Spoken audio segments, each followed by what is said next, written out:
Di balik uluran tangan yang sederhana, ada rezeki yang tak pernah disangka. Ketika bantuan membawa kedekatan, disitulah takdir mulai dituliskan. Ini adalah kisah tentang tetangga istimewa, istri Pak Haji, yakni Bu Kartika.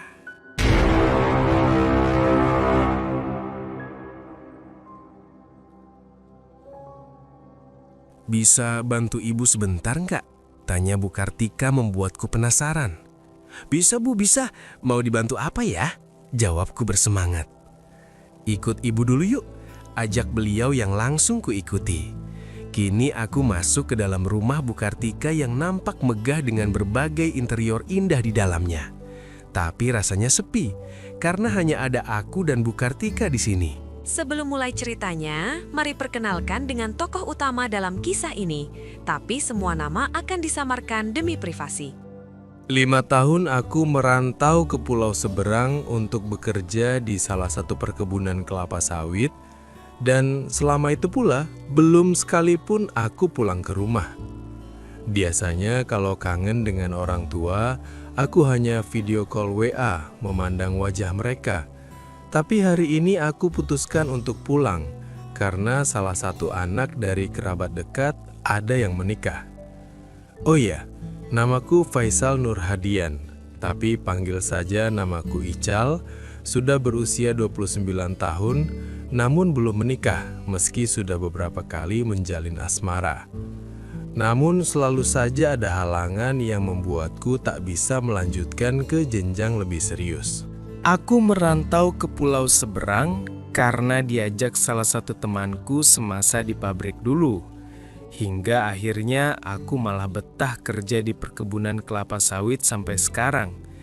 Meski pekerjaannya berat, namun aku tetap bersyukur karena masih bisa kerja dan mendapat uang untuk membiayai hidup serta sedikit menabung untuk masa depan. Apalagi di zaman sekarang yang serba susah. Banyak pengangguran, bahkan yang capek-capek kuliah lulusan sarjana saja banyak yang nganggur. Makanya aku bersyukur banget masih bisa mendulang rezeki di perkebunan sawit. Kadang aku kasihan sama rakyat Indonesia. Semoga 19 juta lapangan pekerjaan itu benar-benar terjadi. Amin. Nah, waktu kembali pulang, semua terasa asing buatku, mengingat sudah cukup lama ku tinggalkan kampung halaman, yang kini sudah banyak perubahan dari berbagai segi jadi lebih baik. Bukan cuma kampungku saja yang berubah, tapi warganya juga banyak yang asing buatku. Salah satunya ada istri Pak Haji Mamat yang ku tahu bukan yang dulu lagi.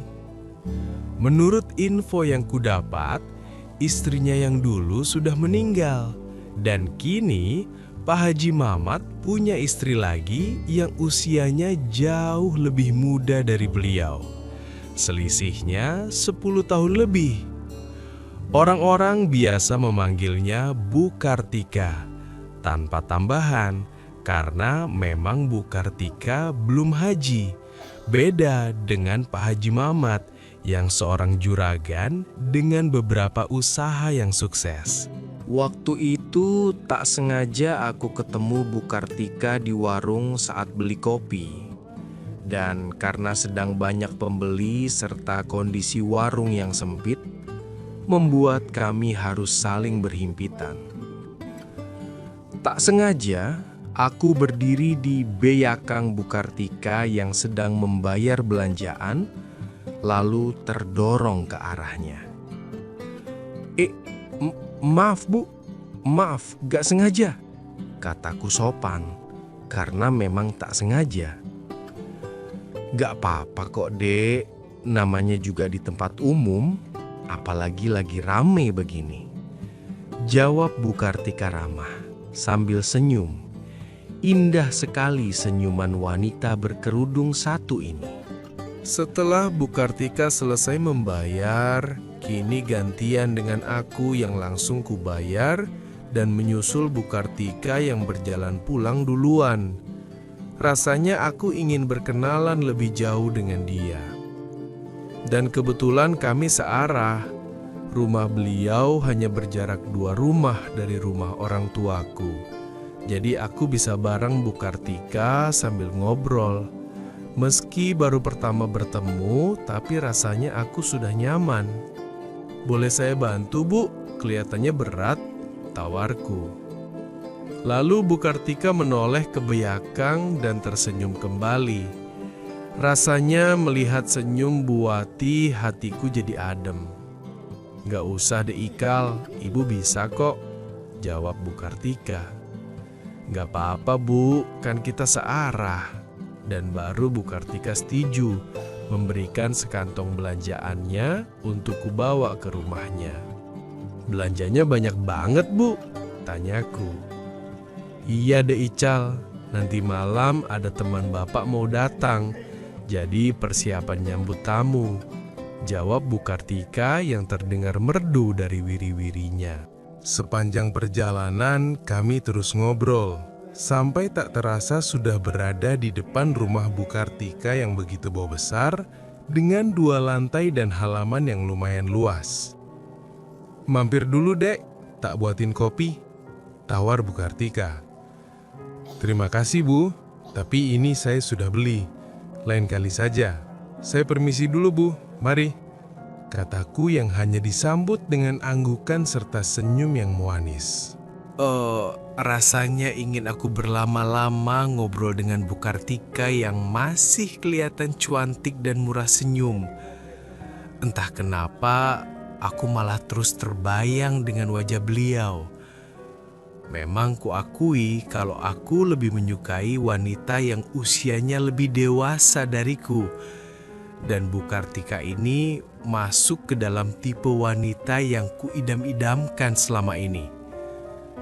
Namun sayang, beliau sudah punya penjaga sendiri.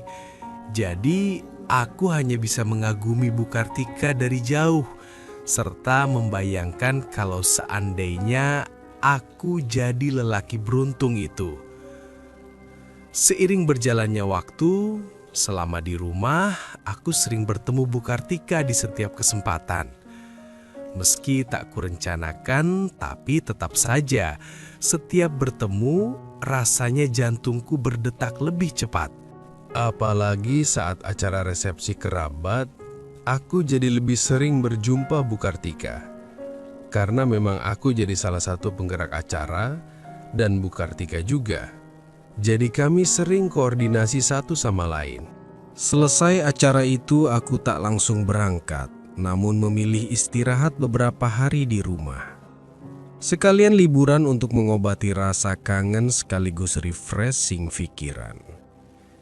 Tapi entah mengapa aku malah terus kepikiran dengan Bu Kartika. Sikapnya yang ramah dan sopan serta senyum manisnya selalu membuat imajinasiku berkembang. Sampai akhirnya suatu kesempatan aku dapat dengan tidak sengaja waktu aku lewat depan rumah Bu Kartika saat ingin pergi ke warung. Tepat di depan rumahnya, aku dipanggil. "Dek Ical, tunggu sebentar," teriak Bu Kartika dari depan pintu rumah. Kulihat Bu Kartika berjalan ke arahku dengan begitu anggun mengenakan gamis panjangnya. "Dek Ical mau kemana?" tanya beliau saat sudah di depanku. Manisnya, gumamku lirih. "Kenapa dek?" tanya Bu Kartika yang ternyata mendengar gumamanku. "Oh enggak Bu, gak apa-apa. Ada apa ya?" tanyaku. Hampir saja aku malu di depan Bu Kartika, wanita alim yang selama ini selalu aku impikan. "Dek Ical mau kemana?" tanya Bu Kartika. "Saya mau ke warung Bu, beli teh, di rumah habis," terangku. "Bisa bantu ibu sebentar nggak?" tanya beliau yang membuat penasaran. "Bisa Bu, bisa. Mau dibantu apa?" jawabku bersemangat. Ikut ibu dulu yuk, ajak beliau yang langsung kuikuti. Kini aku masuk ke dalam rumah Bu Kartika yang nampak megah dengan berbagai interior indah di dalamnya. Tapi rasanya sepi karena hanya ada aku dan Bu Kartika di sini. Ibu minta tolong dek, tolong pasangin gas. Soalnya ibu gak berani, takut meledak, pinta Bu Kartika. Oh boleh bu, di mana? Tanyaku. Bu Kartika pun mengantarku ke dapur yang nampak mewah juga dibanding dengan dapur rumahku. Orang kaya memang semua serba bagus. Dapur saja sebagus ini, beda dengan rumahku yang biasa. Aku takjub sampai lupa tujuan awal datang ke rumah Bu Kartika. Dek Icel kok malah diam? Suara Bu Kartika membuyarkan lamunanku. Iya bu, maaf. Soalnya rumah ibu bagus banget, saya sampai takjub. Jawabku gelegapan. Kamu ini bisa saja, ini gasnya, kata Bu Kartika sambil menunjuk tabung gas. Selangnya panjang banget bu, ibu suka yang panjang ya? Candaku yang entah dapat keberanian dari mana sampai mengatakan hal itu. Iya dek, soalnya biar aman, jawab Bu Kartika. Tapi kalau dilihat beliau tipe yang anggun dan sopan, jadi pasti itu hanya pikiranku saja. Perlu beberapa menit untukku memasang gas karena sering bocor di bagian regulator. Gimana Dek Ical? Bisa gak? Tanya Bu Kartika. Bisa kok bu, ini sudah selesai. Jawabku sambil melihatnya yang sedang duduk santai tak jauh dari tempatku pasang gas tadi. Dek Ical tunggu sebentar ya, saya buatin minum dulu, tapi saya masak air dulu, ucap Bu Kartika. Nggak perlu repot-repot bu, jawabku. Namun Bu Kartika terus memaksa, jadi kuturuti untuk duduk. Sambil menunggu, aku ngobrol banyak hal dengan Bu Kartika, sampai membahas hal pribadi di antara kami. Dek Ical kok belum nikah? Padahal umurnya sudah pas loh, kata Bu Kartika. Belum ketemu sama jodohnya bu, jawabku. Emang tipe yang Dek Ical cari kayak gimana sih? Kok belum ketemu jodohnya? Kan banyak cewek cuantik di kampung ini, jawab Bu Kartika. Kalau saya sih pengennya kayak Bu Kartika, jawabku berani yang membuat Bu Kartika nampak kaget. Kok kayak ibu?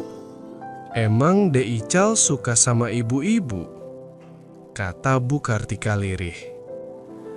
Kalau Bu Kartika cuantik kenapa enggak? Masa saya nolak? Kataku. Dan suasana seketika hening, namun nampak pipi Bu Kartika yang merah menandakan dia malu saat kupuji barusan. Saya jujur loh bu yang barusan, kataku tak menyerah. Dek Ical kan bisa dapat wanita yang lebih muda dan lebih cuantik, sahut Bu Kartika. Tapi kalau sudah suka gimana bu? Jawabku enteng. Boleh saya tunjukkan keseriusan saya pada Bu Kartika, kataku. Tapi Dek Ical saya nggak bisa. Dek Ical tahu sendiri status saya, jawabnya. Nggak apa-apa bu, saya cuma mau menunjukkan sebentar kok, ucapku. Tanpa menunggu lama, kutunjukkan apa yang membuat tekadku kuat hingga Bu Kartika yang awalnya ragu menjadi sedikit tertarik. Namun masih ada keraguan juga. Tapi ibu mau ini jadi latihan dulu ya, jangan berlebihan, apalagi keterusan. Ibu takut, ujar Bu Kartika. Iya bu, boleh, kita latihan aja. Gladi resik nanti kalau saya sudah punya sendiri bu. Makasih ya bu, mau latihan sama saya, sahutku. Dan dari situlah awal mula sambutan kebaikan tercipta. Jajaran serta kabinet negara pun dipreteli tapi tidak tergesa-gesa. Namun lama-lama Bu Kartika malah ikut menikmati suasana yang indah di pagi hari ini. Beliau mulai terbawa alur kerja sesuai teori yang berlaku. Bu Kartika yang awalnya malu dan lebih banyak diam, kini lebih aktif dan kreatif, serta menjadi satset wash-wush setelah mendapat penjelasan dariku yang bisa mewujudkan apa yang selama ini hanya dalam angan-angan. Dilengkapi dengan percobaan variasi, mengakibatkan sesi pertengahan yang niat awalnya sekedar latihan, berubah menjadi beneran. Perhatian demi perhatian berlanjut dengan kemudi jukung otomatis yang kala itu digeber dan digas secara perlahan, kemudian melaju kencang karena kopling manual yang dikerjakan. Kecepatan tinggi pun terjadi, diikuti dengan lanjutan berbagai macam variasi seperti gigi roda motor yang dinaikkan berkala. Variasi 1 ke variasi 2, lanjut ke variasi ketiga dan keempat, menimbulkan banjir bandang yang datang melanda sampai kulupa menghitungnya. Suara nyanyian lagu dangdut pun tak luput menggema mengisi seluruh ruang di malam yang sepi.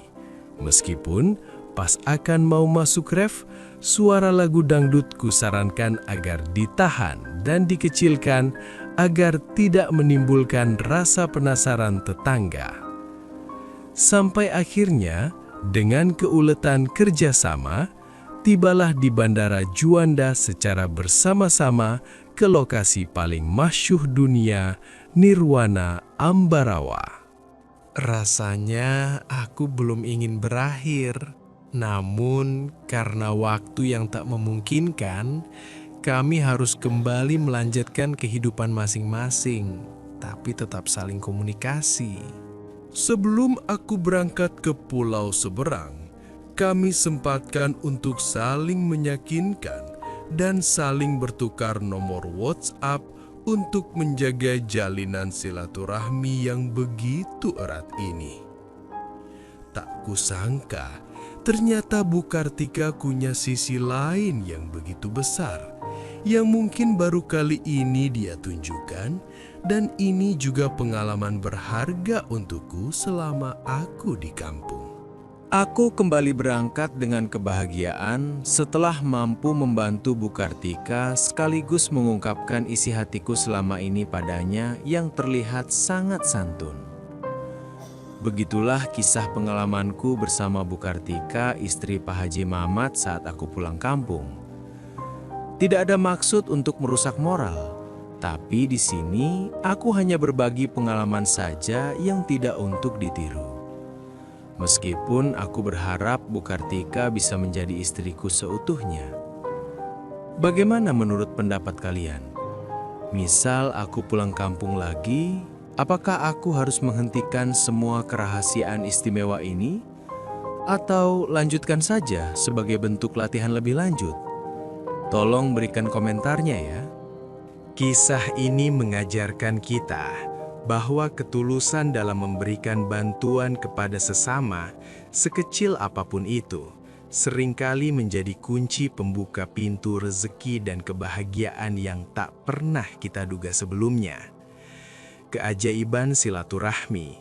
Dari Ical, kita belajar bahwa niat baik untuk menolong tetangga, seperti memasangkan tabung gas, bisa mendekatkan jarak dan mencairkan suasana yang kaku. Sebuah hubungan baik seringkali bermula dari kepedulian sederhana. Kejujuran perasaan.